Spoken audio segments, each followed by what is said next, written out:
Welcome in, everyone. I'm sure that you already know this gentleman here, since he's been here forever, and his family. I'm just kidding.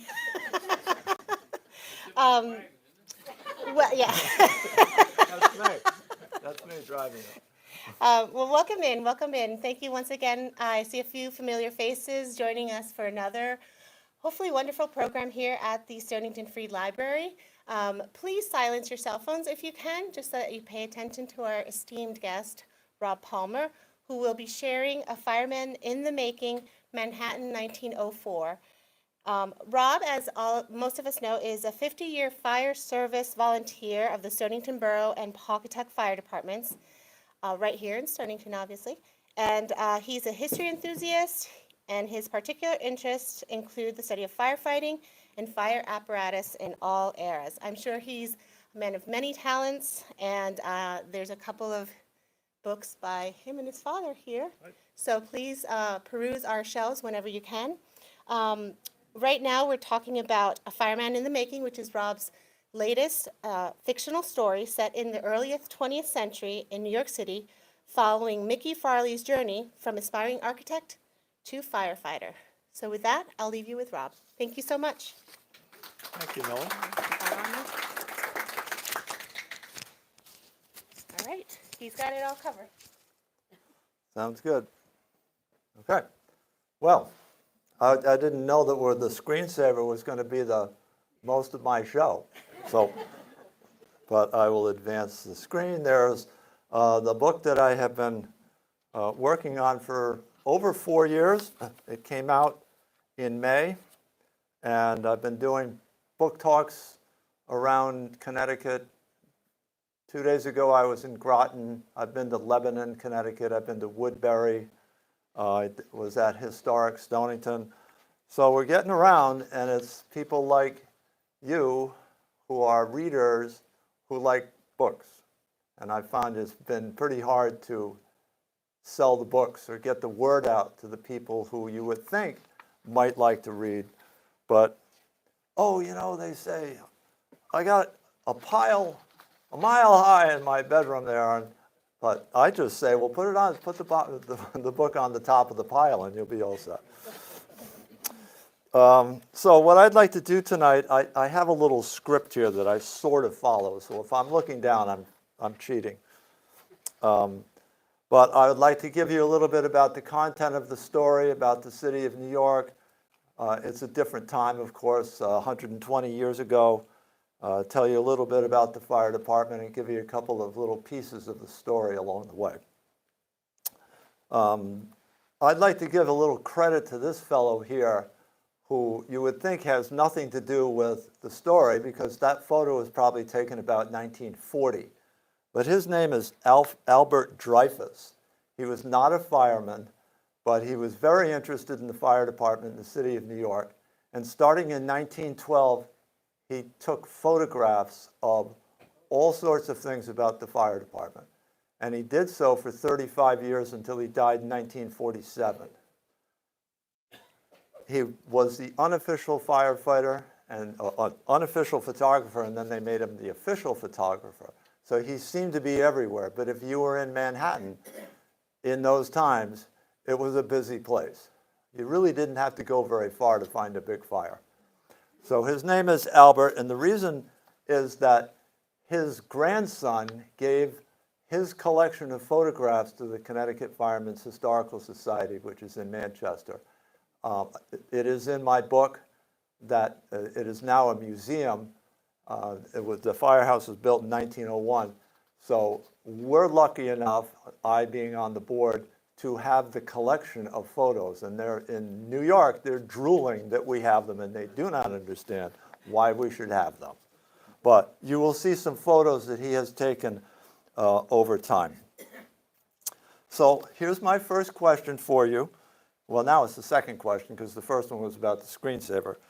If you were alive around the turn of the 20th century and were walking along a street somewhere in Manhattan or Chicago or Boston or New Haven or Philadelphia, and you saw this coming toward you, would you stop and watch it go by? Well, That is an Arthur Dreyfus photo. Now, you got to think that if that's taken about 1912, that he had a tripod for his camera, and that was not responding to a fire call. That was a staged shot, but they certainly could make it look pretty good as it went by. He has a bunch of these where he got the apparatus to go by because he knew everybody. So you're looking at a steamer, and you can see the officer is standing on the back, peering around. The driver, of course, is there. There would be room for one other person to ride on it, but otherwise most of the firemen didn't ride on the steamer. And 3 horses for about a 9,000-pound steamer in Harlem. This is engine 80 up in Harlem, taken about 1912 or 13. But I certainly would do that. And here are some, this is one of the coolest pictures. You got to look at this one in detail. So I can zoom in a little bit for you on this. But over here, we have some youth running along the sidewalk. Perhaps they know the camera is there. And here is a ladder company in the city of New Haven in 1894. So that's ladder 1. And we know it's ladder 1 because right up here, these guys have 1s on their helmet. You have to look for little clues. So that's a ladder truck. Look at this guy here. He's putting his boot on, and he's riding on the running board, and he is... He's on 1 foot. I think he has his arm kind of hooked around the ladder. I'm not sure how else he could pull that one off. But that's one of the great early photos of apparatus, and apparatus is in action. We're going to do just one side at a time, Millie? Okay. So I'm quite sure that I would have been one of those young boys at that time, if I had been alive at that time, who could run after the fire apparatus.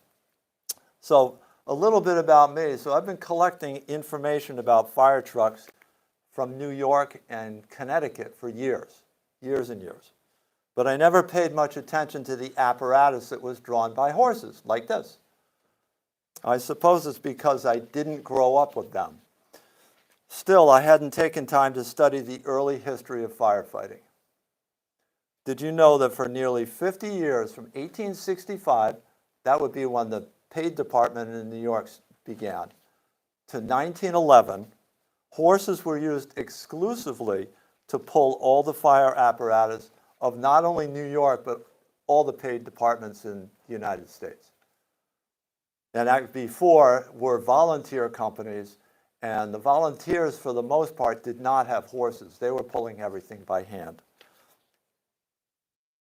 So I've always been attracted to a fire truck, but what about those, and those beautiful animals pulling shiny steam engines and hose wagons, like that one, that's a hose wagon, through the streets of New York or wherever. Now, most of the time, the firemen, by the way, would not be standing up on the hose bed going to a call. It's kind of dangerous to do that. So as I studied the era, I wondered what would be the best way for me to go about learning more about these horses and this apparatus, and how could I share it with others? So I figured I could write about it. Not that I'm a writer, but I can write. So I knew that I would need to pick a location, and I'd need to pick a year, and I'd need to develop a character. Simple, 3 ingredients, and we have a book. So I figured, well, where would I want to do this? How about New York? Great. There was no question that Lower Manhattan would be the really good place to have a story. It's got a little bit of everything, and it has the greatest fire department in the world right there. So how about the year? Well, if we're going to do horses like this, I just said to 1911 is when they started phasing out the horses and going to motorized apparatus of various types. So they had to go through quite an experimentation phase, and it took New York 11 or 12 years to completely motorize. And some of them were taking existing rigs and putting tractors on the front of them. Others were coming already built that way. But your standard fire truck that you've seen were many years away from fruition. So here's one picture that you get of a motorized apparatus. That's engine 33, Great Jones Street. So that, of course, no horses on the front. That is a motorized apparatus. So that picture was probably taken again about 1912. It's only a couple of years old. And they didn't have them very long because they didn't work very well. They had to, and they were constantly upgrading them. So just think about how it is with autonomous cars. I think they were going kind of the same evolution of successes and failures. So I settled on 1904, and not knowing all the great things that were happening in New York in 1904. But I certainly found out a lot of things about that. And then there was the character, which increasingly became the most important part of the story to develop. So as a writer, you need to have an audience. So logically, you think my audience would be firefighters. See all of you firefighters in here tonight? You know, there's hardly any, well, not hardly, there are some firefighters here. But for the most part, I didn't want to just do it for firefighters. I wanted it to do it for a broader audience. And I wanted to do it for people who didn't know anything about the fire service at all. So it made sense to me to create a character who didn't know anything either. So my character doesn't know anything about the fire service to start with. And did I know anybody who lived back in 1904? That's not that easy a question when you think about it. Even though I'm old, there weren't a lot of people I knew intimately who were alive in 1904. Well, it so happens that my grandfather, Frank Farley, who lived at 25 High Street, right over here, he was in New York around that time studying architecture. He was up at Columbia University studying architecture. And he later worked in the city as an architect and raised his family there, like including my mother. I tried to imagine him as a 21-year-old. If he was anything like I knew him toward the end of his life, and he was old when I knew him, fair enough, but if there was anything I knew of him, he would have a keen intellect and an insatiable curiosity. He was just full of knowledge and lots of fun, and I figured those would be two great characteristics for my character. His name was Frank. I didn't care for the name Frank. It didn't sound fire enoughy for me. Sorry, Frank. Were you a firefighter ever, Frank? No. See, that's why. So I chose Michael. That was a family name also, and I figured Mickey sounds like a firehouse name. So that was really the only reason that I picked that name. And I kept the idea of him attending college and studying architecture, but not at Columbia, because that's too far away from the action at that time. So I chose Cooper Union, which was not that far away. You know, it's on Cooper Square between 7th and 8th Streets. So the connections to my grandfather, and this was not intentional, but it worked out very well, was that because I kind of knew him, and I certainly knew his family, that his family history and his social standing would come along in the story. So the story is not about him because he was not a fireman. But with his social standing, it kind of makes it interesting. His mother and her family were successful in the textile business in Manchester, Connecticut, and they had money.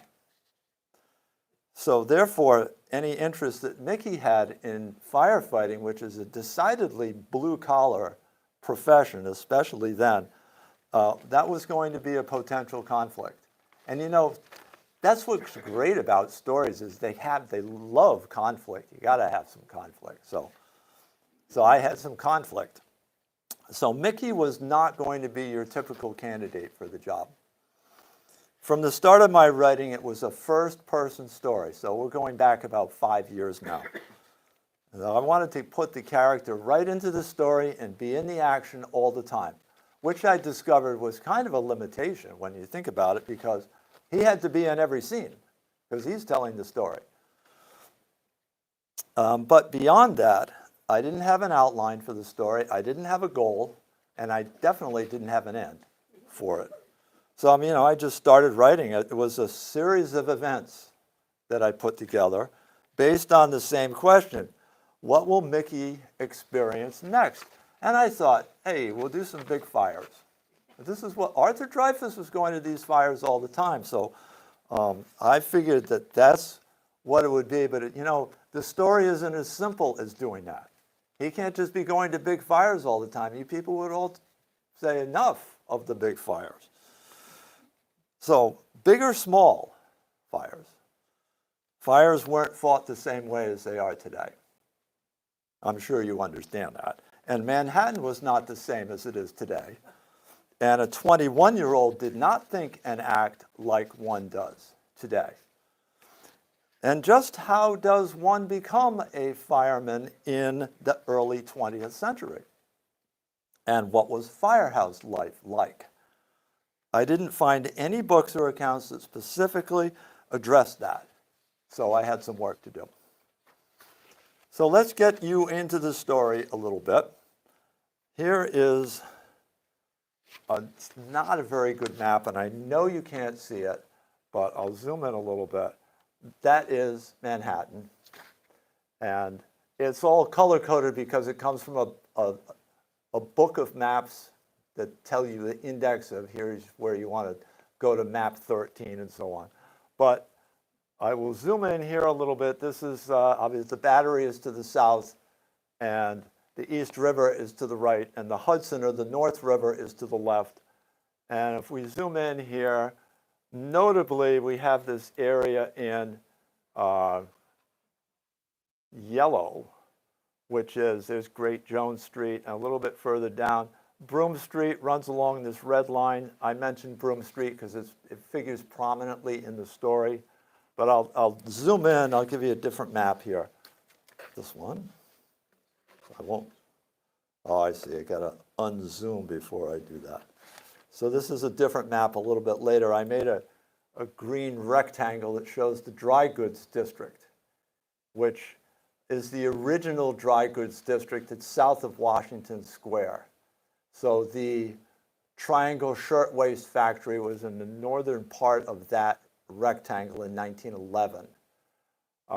But this area is, and was at that time, the really most valuable tract of land, probably in the whole country. And therefore, they had fires there, lots of factories, lots of textiles, a lot of things going on there. So there were a lot of fire companies in that area. And it turned out that Mickey, who lived on Sullivan Street, which is over here to the left. Why did I pick Sullivan Street? Absolutely no reason. But I found out it was a little Italian neighborhood, a lot of stables on that street. It's not what I envisioned. So he was here, and Cooper Union is up here, to the upper right. So he had to walk through the dry goods district every day to get to school and back.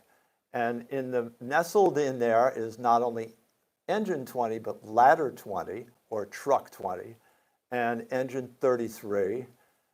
And over here, a little bit later, is engine 55 in this area, which is Little Italy. So this area is, what you see on the map is just about as far as I go north with the story. This is not about the top hats of Broadway and Fifth Avenue. This is the working class area and the immigrant district in the Lower East Side. So within the district is Ladder 20. It's on Mercer Street. And I'll show you how the firehouse looked in 1860, only because I don't have a picture of the way it looked in 1904. But that's still the same building. It's not the same building today. It doesn't look like that, unfortunately, but the building does exist on Mercer Street. What you're looking at is what was the fireman's hall. It had a hose company in it and a ladder company at the time when the volunteers were in. But they had changed it by 1894, so they had built these two rectangular square bay doorways here, which had to be just a terrible thing to do to a nice building like that, and made the center staircase much smaller and just had a small door, but they still had two bays in there. So in my story, I will read you as you gape at the drawing that I did. So the backdrop of this, and this is early in the story, it's Mickey goes to a fire, he meets a fireman, and the fireman invites him to come to the firehouse. So in this firehouse, there would have been a ladder truck or two. Okay, so what he's doing is he's going to the firehouse for the first time, but he's walked by it many times, so he knows where it is. The neighborhood was Sunday quiet, traffic limited to a few carriages and casual strollers along the 5-block stretch of Prince Street. I made the familiar turn onto Mercer Street and strode boldly to the firehouse's mid-block location. Up close, the broad ground-level cast-iron facade was imposing, much like a bank vault, in contrast to the soft brown sandstone above. A pair of tightly closed doors safeguarded each of the two square bay openings. A sudden chill of doubt coursed through my body. Was I ready for this? A glistening brass knocker on the narrow center door attracted my attention. It was like Aunt Polly's, a cheery invitation to enter her warm home. She'd answer, always smiling, always thrilled to see me. I held her in my thoughts, stepped up to the knocker, drew an anxious breath, and rapped 3 times. Almost at once, a middle-aged fireman in uniform and cap opened the door. He had a grizzled look, perhaps a veteran of many a fire. "Aye," he said without expectation. "I'm here to see the captain," I said, trying my best to seem official. "You don't know the man's name?" the fireman retorted curtly. His question unnerved me, the excitement of the moment suddenly draining away. "No, I don't. I met him the other day at the fire on Broome Street, and he invited me to visit. I never asked his name. I'm sorry. I should have." "Heavens, laddie, don't be alarmed. I'm just playing with you. I know who you are. Murray's been talking about you ever since. I was there too. You can't remember a handsome face when you see one?" The man broke into a hearty laugh. I blushed with embarrassment and sighed with relief. Did he say they were talking about me? "Come right in, young fella," he said. He continued affably. "You come at a good time. We're done with the chores for a bit. My name's O'Boyle, by the way. Harry to you. I have house watch, and I must return to my post. Step inside." So I wrote that, like, early on. Well, thank you. Oh, you mean I wrote it, or you liked the piece? So I wrote that, really not having seen the picture, not having seen the firehouse, kind of knew what it was going to be like, but it was more like, I know what I want it to be like. I'm going to step into a firehouse for the first time. This is a big deal. So what I discovered months later were some photos, not Arthur Dreyfus's photo, but some photos at the Museum of the City of New York, online. And this is one of them, and I know that's rather small, but that is the interior of the firehouse. And it says 20 truck up at the top, NY, New York. So that, not only did I find a photo of the inside of a firehouse, but I found the photo of the inside of the firehouse that Mickey went to. So it validated a lot of things that I had already written. You can see they are hooking up the ladder truck. You can hardly see the ladder truck. It disappears to the left. They're putting the horses on there. There are 2 horses that are already hooked up, and the yoke you can see is right in front of them. And then the 3rd horse is coming from our left and is going to step where this this character here it's like he's waving him up almost, right? So he's going to go to that spot there, and the harnesses are then going to be placed on them, and the belly straps, and off they'll go. The driver is taking his place up on the seat, and you can see a fellow sliding down the pole. Obviously, this is not a fire. This is just drilling. And over far right there's a fellow writing on the board. That's where the house watch is. That's kind of the nerve center of the firehouse. It's always up near the front of the house. They are on duty 4 hours, much like somebody would be on ship.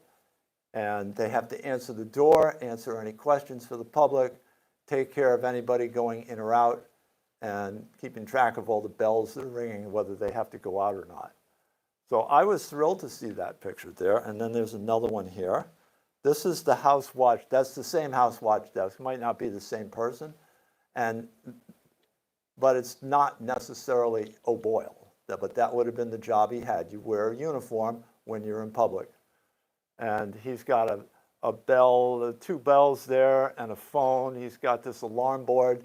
And if you read the book, you find out all about the house watch, because they were essentially the same from firehouse to firehouse. We also had a picture, it must have been taken the same day, of 20 truck. This is taken outside. And you can't see the doors very well, but you see the firemen are in their uniforms. They had to wear them downstairs in public, going home, coming back, in a bar. They had to wear them anytime they were in public unless they were off for a day. You had 3 horses for this. There was another ladder truck that was similar to this in that firehouse. They had 2 ladder trucks and 2 sets of men. They had 28 men in the firehouse. That was a busy place. The captain is standing up on the turntable, and there's the driver. It doesn't look like the same driver. He's got, he looks like Wilfred. And, so that was taken in 1908, but it's still period perfect for me. Walk down the street a little bit to, not down that street, but in the neighborhood, you go to Broome Street. This firehouse is still operating, whereas the other one is not. That has since closed. But this is a fabulous firehouse. It was built in 1904. So for my, 1899. So for my story, it was but 5 years old. And it had moved from another spot on Elm Street. Very ornate architecture. And what's really cool about a firehouse is that there are firemen inside. And I call them firemen because everybody was a fireman back then. There were no females for years and years. So they referred to themselves as firemen. But this firehouse operates, and it has 25 firemen in it now, working in 4 shifts. And I was fortunate to meet Lieutenant Frohmeyer, who showed me all around the firehouse from top to bottom, so I could see the layout of it. So that will enter the story later on. Here's a nice view of it up close. This picture was taken probably the first day the firehouse opened, because it says engine 55, steamer 1899. June 1st is when that firehouse opened. And they've got their 3-horse hitch, and you can see the banner up above the window is still there. It's probably a little bit, that's the original look to it. And interior, they had a staircase on the right-hand side. The Mickey will go into that firehouse the first day and have quite an adventure. The fire truck is not there. They went out on a call. They said, hey, wait for us here. We'll be back in a little while. I said, okay. So I took a couple of pictures. There's their house watch that's been enclosed to keep it warm in there when you've got house watch. A fire pole. So every house has, they have functioning fire poles, but a lot of the volunteer houses that have poles, they don't do it because it's too much of a liability. And this is my friend Jeff. He's on the left. He's a lieutenant in that house. The 55 is, of course, the name of the truck. That would be me on the right-hand side. I went down to give him a book that day. So big shout out to him for all the help he gave me. Now let's talk about, I know this won't make any sense to you just like that, dilemma for Mickey early on in the story is whether he wants to be a fireman or he just wants to be a fire buff. And so some of you may ask, well, what's a fire buff? Well, very conveniently, the New York Times in 1915 has an article about this Fire Buffs Association called the Ancient Order of Buffs, Inc. It says, well-to-do men who run to all of the big fires with boyish enthusiasm. So this was a really closed group, like there were 12 of them. And they were businessmen. So Arthur Dreyfus even tried to get into this group, and they wouldn't let him in. But one way he got in was, you have this article here. He took the photo that's in the upper left-hand corner. He took the photo that somebody made a drawing of in the center. So here is the photo that's in the upper left-hand corner of fire buffs. So this gentleman here that I'm pointing to has a badge on. You could get a fire line badge, as they're called. That would get you inside the police lines. Because when there was a fire, lots of people went to it. This was a spectacle. So if you get inside the police lines, then you could roam around kind of at will. This gentleman is definitely in, but I don't see his badge. And there's a collection of other people. You can tell which one are the firemen. But this is what the New York Times article says about fire buffs. And I quote, "A buff is a man mentally normal in every other way who would rather go to a fire at any hour of the day or night than do anything else in the world. It may occur to some people that buffs are more or less of a nuisance at a fire and accomplish no good. But the officials and the firemen do not think so. They are ever ready to perform any service that is required. Many have a thorough knowledge of firefighting methods. A buff is never so happy as when he is running an errand for the chief." So in my book, Mickey does just that, well, and more. But so early on, you don't want to see that yet. Early on in my writing, I sent a chapter of my story to a friend, a firefighter friend, to get his opinion. And he sent some comments back, but he also sent the chapter to a writer friend of his who very nicely sent a reply to me along with some very good writing tips. She cautioned me not to write a narrative. Don't spend a lot of time telling the reader about something. Show them through actions. So I took that advice by creating a variety of knowledgeable characters and employed a lot of dialogue to convey information from which Mickey would learn.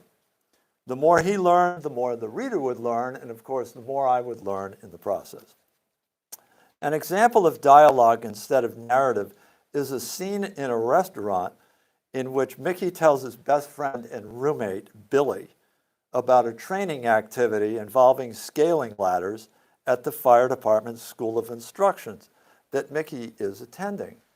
So this is an Arthur Dreyfus photo of this is the School for Instruction, as it was called then.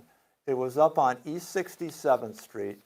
The building is still there. It houses Engine 39 and Ladder 16. It's a beautiful building. And on the corner near Lexington. But in the rear yard was the School for Instruction. So all the probationary firefighters, ununiformed at that time, would go to the school and train all day for 3 weeks. Probably took Sundays off. What you see here is down below there is a net along the bottom. It looks like probably like a horizontal line to you down here. And there are some men feeding up a scaling ladder, which is that pole that has pegs on it. So those were used to climb up the side of a building. And this ladder here, you see, here's a man right here. here I am pointing at the screen, and you can not see what I'm pointing at. This guy right here is on this scaling ladder, and you take the ladder and you hook it over the windowsill. It's got little jagged teeth on it, on the underside. So that's holding it in place. But it's not the most prominent structure that you probably have ever held. So he's taking another scaling ladder and he's feeding it up to him. So there's the hook. And at the Fire Museum, we have a bunch of scaling ladders. But trying to transport one of those to a book talk, really problematic here. 14 feet, nope, it wouldn't fit in here. And I'd be hooking people and hitting them, and my car would look really weird with a scaling ladder on it. But you can see that these fellows have climbed up there, and they're going to climb probably all the way up to the roof doing that. But they use scaling ladders, not frequently at fires. They're not terribly practical, but you could get up to the 3rd or 4th floor really quick. So if somebody was hanging out the window on the 3rd floor, you could climb up there and maybe climb in the window and then try to help them get out. So they were used for training up into the 50s anyway, even early 60s. Scott, Mike, did you guys train on scaling ladders at all? Yes, I see the nod. And this is a net down below. Now in the book, the dialogue goes back and forth with Billy, who's not as straight and narrow as Mickey is, and they're going back and forth about it. And Billy kind of looks at it as, well, that would be fun to do that. He says, well, no, this is serious stuff that we do here. But Billy is a character that is in the story who keeps the light side for Mickey, who's a pretty straightforward fellow. All right, now, I have things highlighted in yellow here for you. Here's another photo of the same school for instruction. That is one busy picture. It's the same buildings. You had a warehouse on the left. You had the back of the firehouse in the center. Next to it was the police department. And to the right out of the picture was a school. So lots of things happening. This is a later picture taken in 1935. I don't know if Arthur Dreyfuss took it, but there is an aerial ladder here. You can see the truck is here. And a stage shot for sure. Because you look at these fellows on the scaling ladders and they're all climbing and looking exactly the same. And there are people up top and there are people up top. See them all there? Lots of practice on that. Ladder practice. Dead man carries, as they call it, bringing people down from the ladder. A little bit of instruction going on over here. There's one of the chiefs giving instruction. The ladders are set up. These guys have some sort of a little hose wagon they're playing with. Everybody's got their little number on the back. So that looks a little bit, that kind of looks the pre-war, the World War I to World War II look, but run very much like the military. And what's really good is the title of my book suddenly appeared at the bottom, Fireman in the Making. That's where I got the title of the book. That, that'll do. That will do. So recruits in action.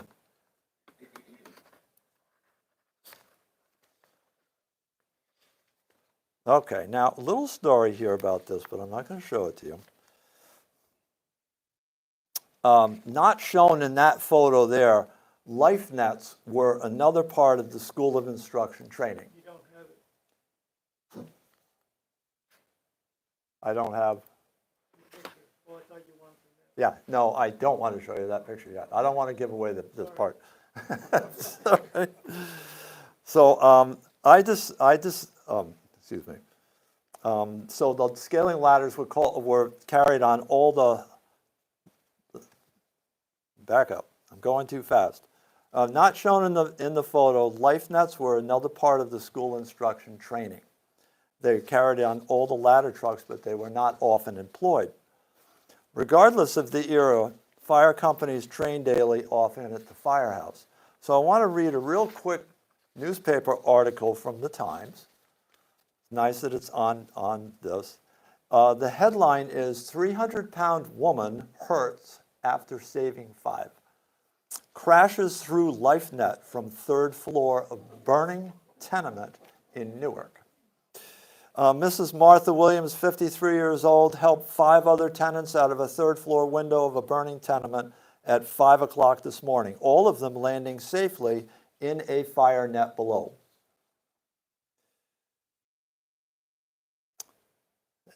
Then she jumped. The impact of her body sent the net holders sprawling, injuring 3 of them. Mrs. Williams sustained a fracture of the right leg when she crashed through the net. Albert Coppola, 21, one of the net holders, suffered lacerations of the head and chest when Mrs. Williams kicked him in the face as she hit the net. So there are other stories about life nets, and they were not the preferred way of saving people or rescuing people, as you can imagine. So that leads us to this picture, which is, that says Engine Company 18. It's on West 10th Street. And that firehouse is still in operation today. We have a fellow standing up on the ledge, and I know he's a fireman because he's got his little fire cap on. And here are the fellows down below. Now, I don't understand the context of this story completely because they have not what I would call a great-looking life net. And normally, engine companies did not carry life nets. There's no ladder truck here. So for whatever they are practicing, somebody was there to take a picture of it. So fast forward to 2024, I go down to engine 18 because part of the story has to do with engine 18. And the fire truck was out. I didn't know it because the doors are closed, but I could hear it coming. That it's the ears that we have from all these years of following fire trucks. So down the street it comes, the door opens, the truck backs in, a couple of the firemen go upstairs, 2 of them come out. I have some books with me, kind of hoping that they would buy a book. But one guy was kind of interested. Another one, he was the lieutenant. And I said, you wouldn't happen to have any photos of Squad 18 upstairs, or Engine 18 as it was then upstairs, would you? Oh yeah, we got some pictures up there. I said, do you have a picture of one with a fireman standing on the 2nd floor ledge above a life net? Yep, we got that one framed. Huh. I said, did he jump? And he looked at me rather incredulously and he says, of course he did. So I don't write it quite the same way in my story, but it's an interesting exercise. Now, do you suppose they all took their turn, one at a time, doing that? After a while, it might get a little dangerous.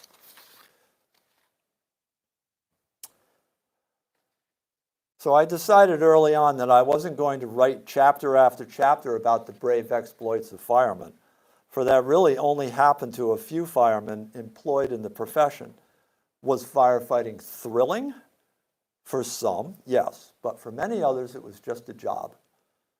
It was performed because it offered a salary, a paycheck every week, security.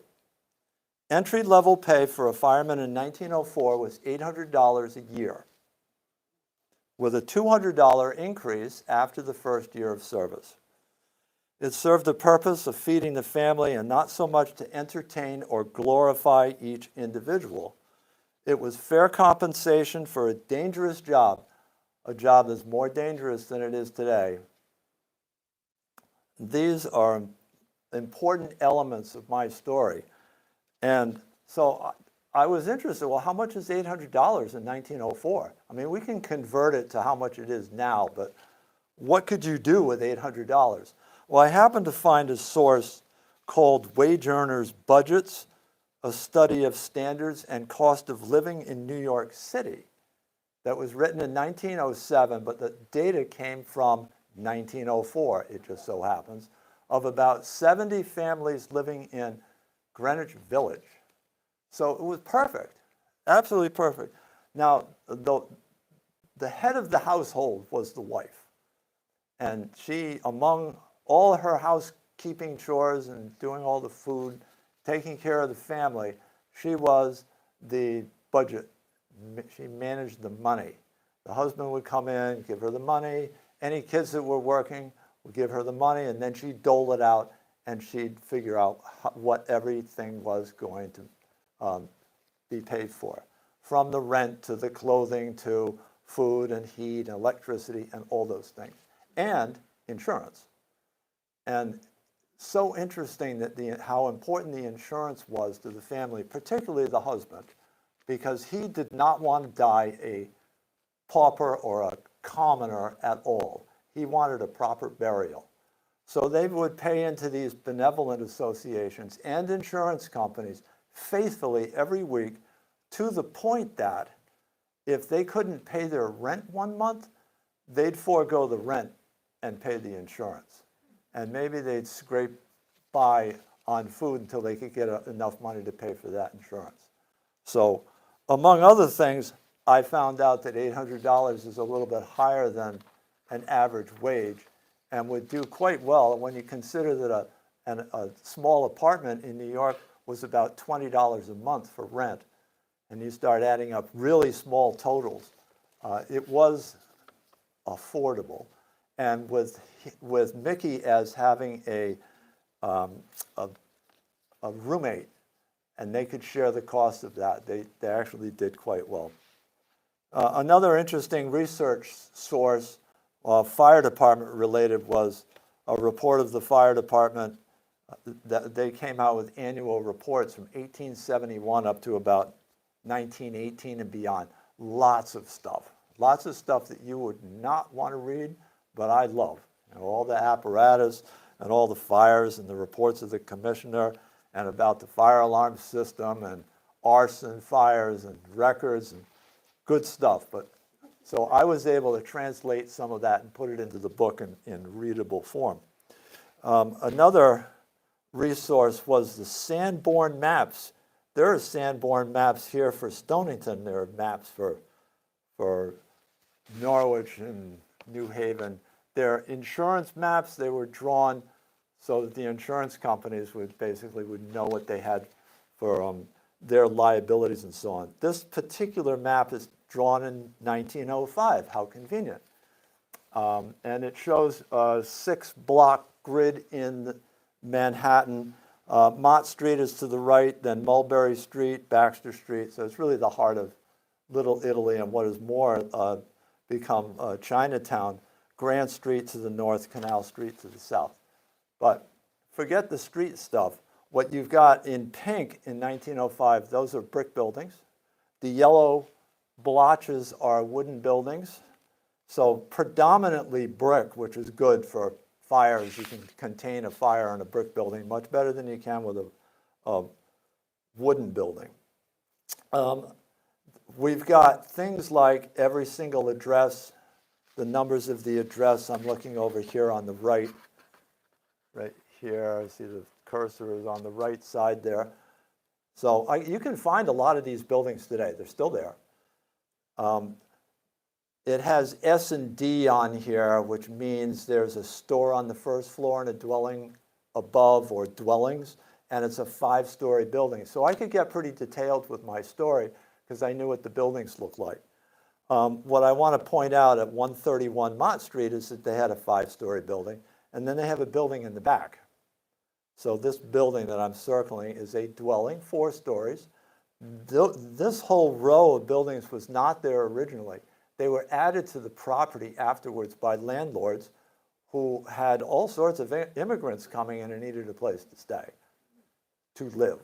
And these are the really terrible, terrible buildings back then. Many did not have heat. They didn't have running water. The latrines were outside, that maybe what those yellow little outhouses are there. So I could gather a lot of information from those maps. And this is what Mott Street looked like in 1900. So all Italian at that time. And you can look up the 1900 census, for example, and people not only were Italian, but they were all born in Italy and then had come. Their children may have been born in New York, but most of them not. So I think about that from the fire department's perspective and wonder how they could get a steam engine or a ladder down from Broome Street, which is just like right up the street, and get through that traffic. That was taken supposedly in 1900. You know, so I have that little C in front of it, like circa 1900. And just about all the photographs I found about the fire department were circa 1905. So like many professions, firefighting is complex, and as a result, there was lots to write about.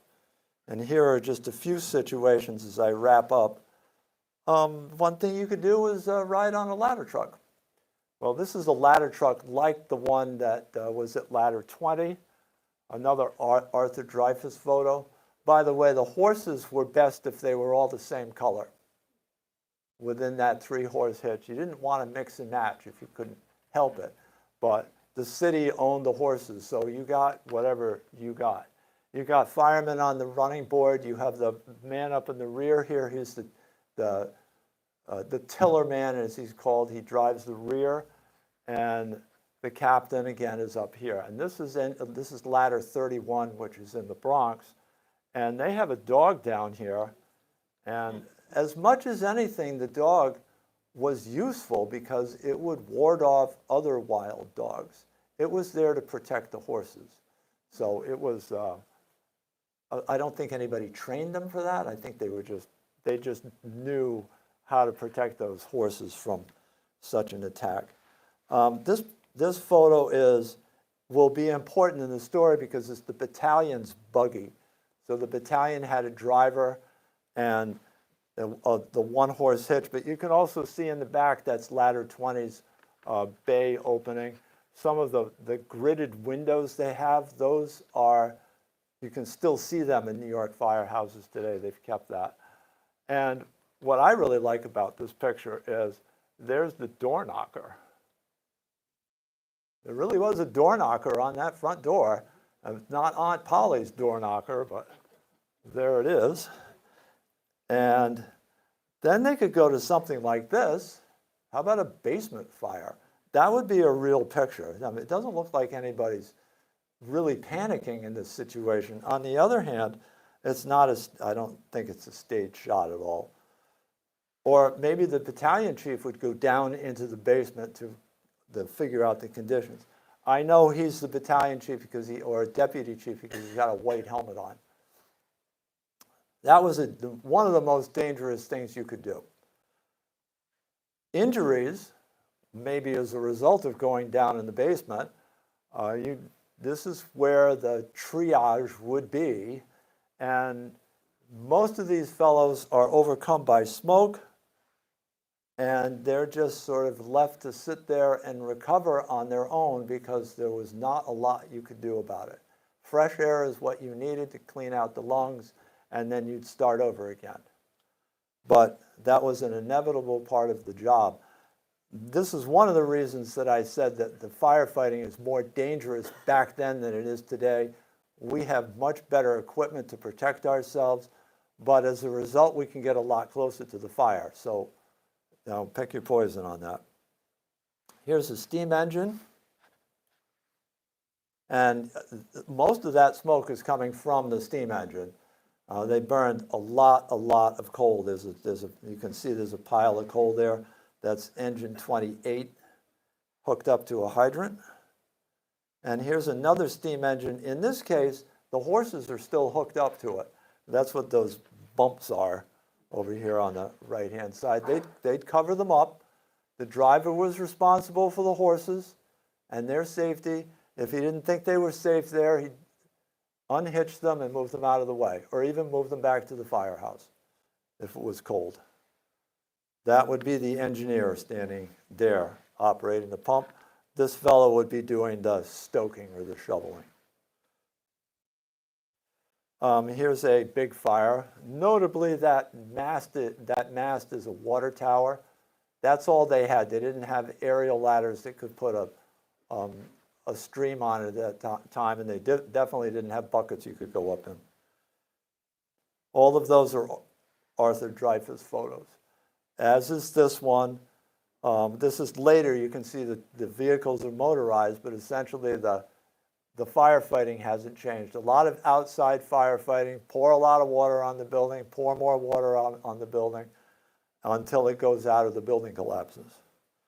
And not that I was alive during that time to try and simulate something like that, but in fact, I did simulate that a little bit in my backyard when I was 12 years old. So, you know, it just, you had to be creative. We got our little Tonka fire truck there and a ladder truck, and you stuff the box with newspaper and you light it on fire, cut some windows out. And it's great, you know, no exposures, so you didn't have to worry. My father was watching, you know, it wasn't like I was setting fires all over the place. I'm not that crazy.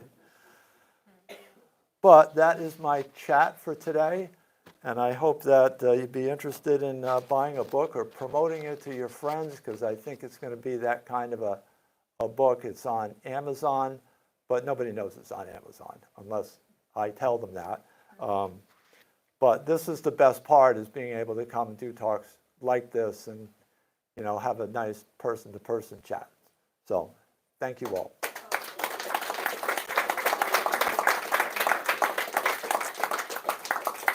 I would imagine there's maybe just one question that we could answer, but we'll see. Bill, you have your hand up. I've got two quick questions.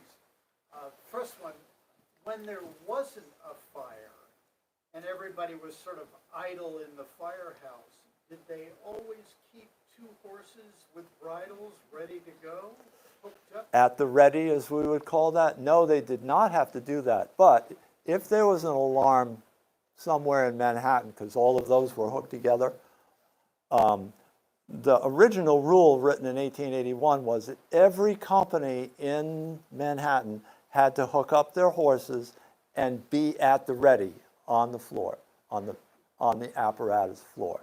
They kind of, well, they've gotten away from that because it, you know, many times it was not necessary. But some companies would, they at least moved their horse stalls up very close so that they could get them right to the, Yeah, I would right onto imagine the it hit. would take quite some time to get everything hooked up and. In those annual reports, they do have some, the results of some competitions that they had. And they would be able to hook up those horses from the stalls in 8 seconds, 9 seconds, 10 seconds. The horses would run right to them and you could drop them down. I mean, to me, it's just like a ridiculous number. No way. You know. All right, And question your number second two, question. You mentioned $800 a year annual. What is it today for a Manhattan fireman? Roughly. I'm going to say, is it 60,000 to start? But then you can work your way up, and if you're a battalion chief, you're making 130,000 maybe, or and more. And that's just the same as true, you know, around here. You want to hire somebody, or Mystic, for example, is hiring for some full-paid jobs, and of course in those days you also got medical, if you will, but that would apply to I got hurt at a fire, they can fix me up. So it's become more expensive, but there's so much training and there's so much involved in it. Whereas you could be almost anybody, and if you could pass a civil service exam and pass a physical, you could become a fireman. And a lot of people did, for the reasons I gave earlier. Yeah. Rob, could you repeat the question after they ask it so that I sure can. Or I can do this. Well, it won't pick up, yeah, get close to them. Oh, yeah. that way. Yeah. Do you think the firehouse on Mercer Street was below Prince or between Broome and Grand? It's above Prince, north of. I know that. I used to live on Mercer Street. Okay, it was 252 Mercer Street, or 255, 255-257, so it took up 2 lots. Yeah. Doug? How would they eat? Was there a cook? Or the sort of the tradition where they all cook for themselves? We used to live on Broom Street, by the way. You know, Doug, that's what I thought, because that's the way it is now. But that they did continuous duty in those days. They were in that firehouse 24 hours a day. And like in 1900, they got 1 day off, 3 days off a month. So that's 10 days for 24 hours. Otherwise, they were at the firehouse. So they did not have a kitchen because their opportunity to go and get out of the firehouse was to go get food. So they'd go out 2 or 3 times a day. So yeah, they had a kitchen of some sort. That's in the story about how you think, you know, where are we going to go? But they couldn't wait to leave. That's a lot of time to be there. Richard and Laura. Just for reference, $800 in 1904 would be worth $27,840 today. 27,800, Yeah. 840. But still nothing, really. Right. Yeah, that's very low wage. Did you hear that? $27,000 is what that $800 would be. And Laura? I know that it used to be, and I'd like to know if it still is, it's very much a fraternal order of uncles, grandfathers. Is it still very much that, where they stay in the family and they recruit family members to all be firemen? There's a lot of lineage in the department. And you think back to the volunteer days, so we're going back before 1865, there were a lot of fire companies in New York, but they could pick and choose who they wanted to have in their fire department, right? It was not by invitation necessarily.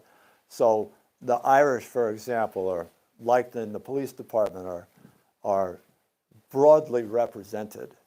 But yes, there's a lot of lineage. This is one thing that makes my character, Mickey, different, is he's not coming from any lineage at all. So he meets other people who are kind of incredulous about, what do you mean? What, you don't know anything about the fire department? How did you just do this? Dave? Rob, it is apparent to me that architects like to do firehouses more than they do police stations or other buildings, which, I mean, it's true here, it's true in Mystic. Firehouses generally are very attractive.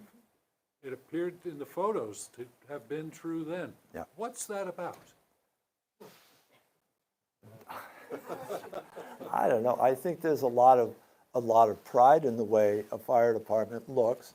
So even the Borough Firehouse, you know, that's an award-winning architect, and we're fortunate to be able to have those. If you look at some sites out in Indiana, for example, these huge, beautiful firehouses, and I think we have a nice-looking police station. But firehouses do get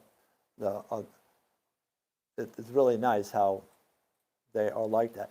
But think of New York, where you had a 25 by 100 lot for the most part in Manhattan. So you had to put a firehouse in that lot.